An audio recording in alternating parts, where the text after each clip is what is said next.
तो कोहल वर्ग का नैतिक विकास का सिद्धांत क्या कहता है? तो सबसे पहले कोहल वर्ग के 3 फैक्ट। ये कौन है? अमेरिकी मनोवैज्ञानिक हैं, नैतिक विकास का सिद्धांत दिया है, नैतिक अवस्था का सिद्धांत भी कहा जाता है। तो नैतिक विकास के सिद्धांत के अंतर्गत नैतिक अवस्था का सिद्धांत दिया गया है। कोहल वर्ग का सिद्धांत हम पढ़ रहे हैं, तो कोहल वर्ग के सिद्धांत में सबसे पहले एक फैक्ट आपसे पूछूंगा नहीं मतलब जवाब नहीं देना है। क्या आप जानते हैं लॉरेंस कोहल वर्ग ने सर्वप्रथम नैतिक विकास का सिद्धांत 1969 में दिया था। इसके बाद 1981 व 1984 में संशोधन भी किया था।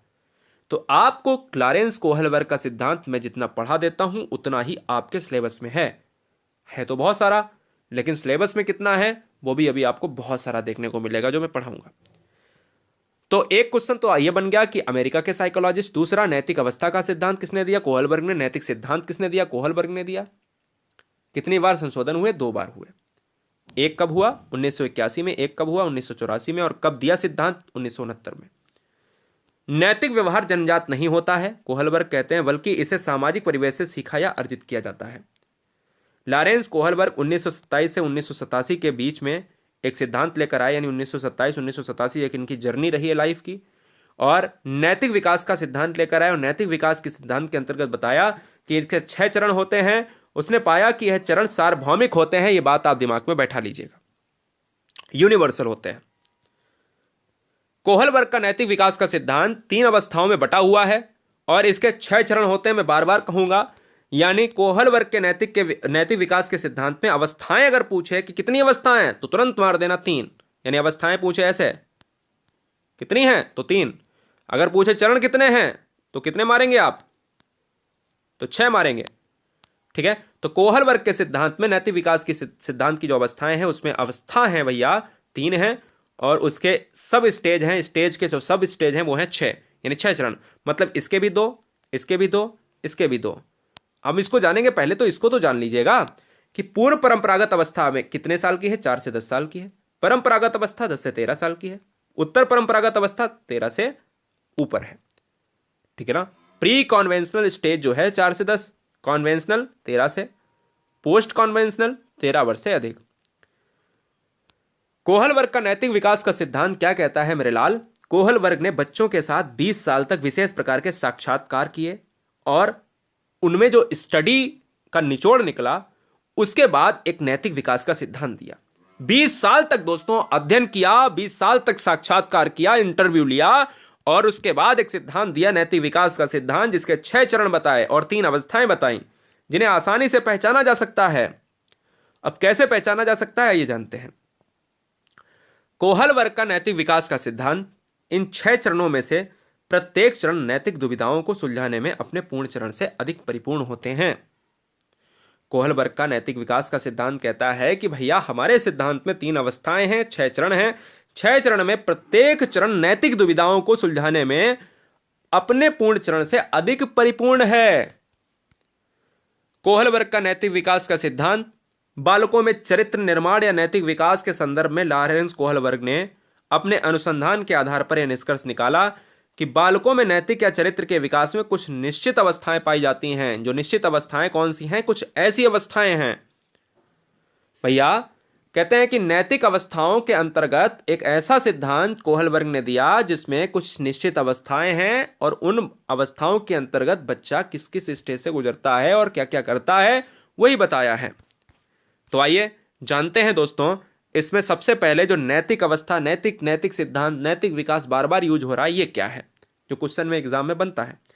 नैतिक विकास का अर्थ क्या है? तो नैतिक व्यवहार जन्मजात नहीं होता, इसे सामाजिक परिवेश से सीखा या अर्जित किया जा सकता है। सबसे पहले बालक का अनौपचारिक रूप से अपने आस पास, पड़ोस तथा स्कूल में नैतिक विकास होता है। सही बात है।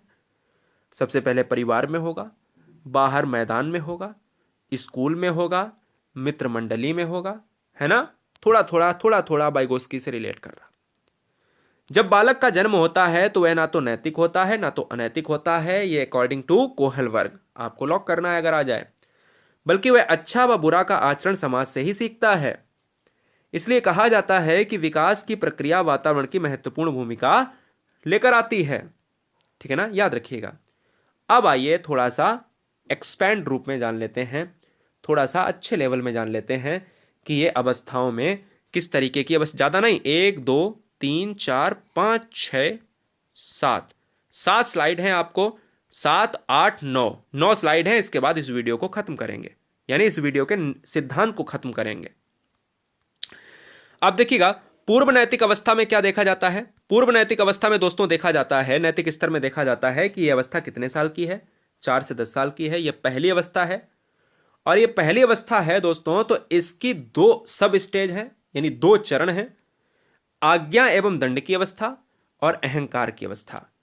पूर्व नैतिक स्तर में जो 4 से 10 साल की अवस्था होती है, इसे बाल्यावस्था के रूप में भी जाना जाता है। तो इसके 2 चरण हैं, आज्ञा एवं दंड की अवस्था और अहंकार की अवस्था। तो आइए आज्ञा, दंड और अहंकार को समझ लेते हैं कि यह कोहल वर्ग ने लेकर क्या आए हैं।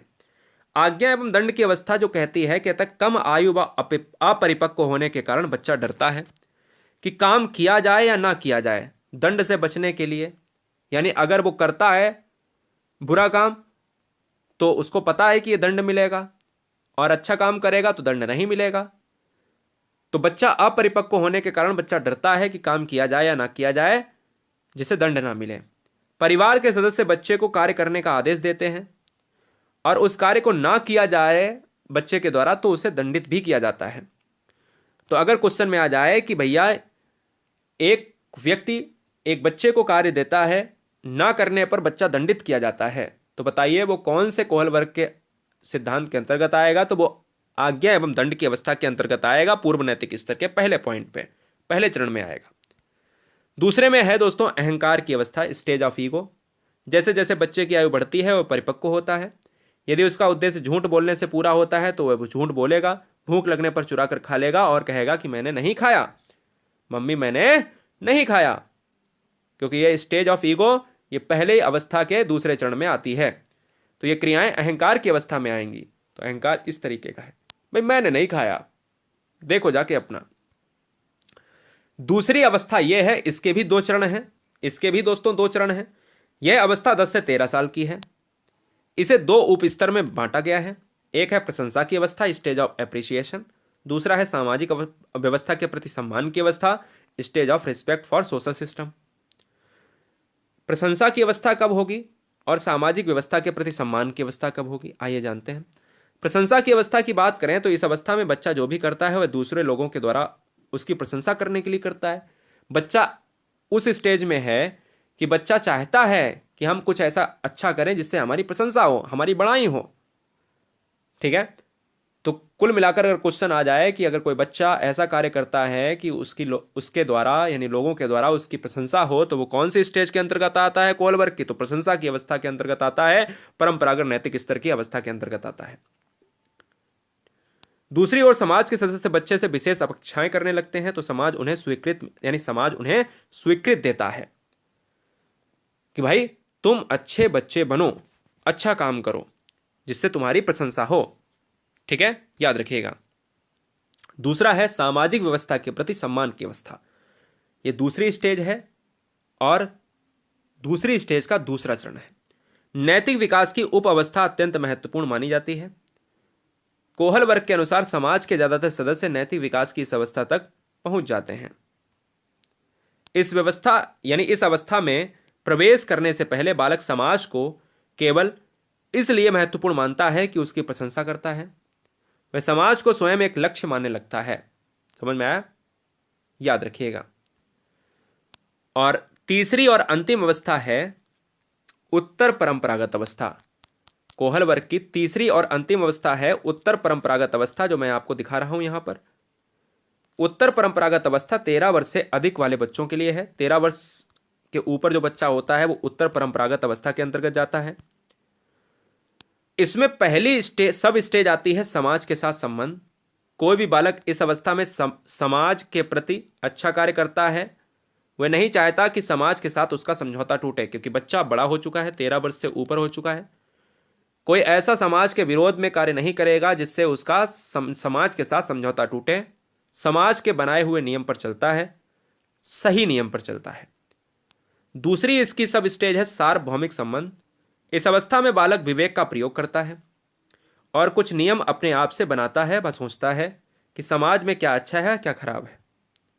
इस अवस्था में बालक अपने मन से कार्य करता है कि समाज में अगर कोई खराब नियम है तो उसको बदला भी जाएगा।